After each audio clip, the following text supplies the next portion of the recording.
আসসালামু আলাইকুম।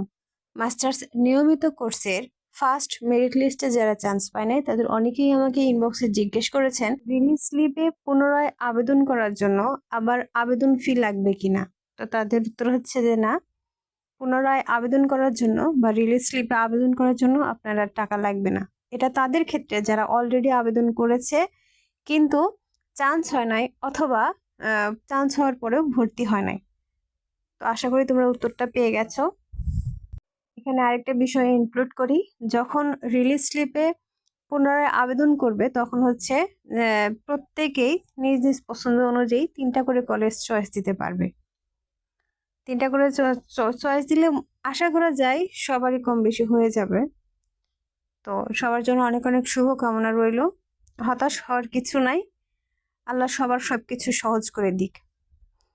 জাতীয় বিশ্ববিদ্যালয়ের এরকম সব রকম আপডেটেড তথ্য পেতে আমার চ্যানেলটি সাবস্ক্রাইব করুন এবং পেজটি ফলো দিয়ে পাশে থাকুন। সবাইকে অসংখ্য ধন্যবাদ।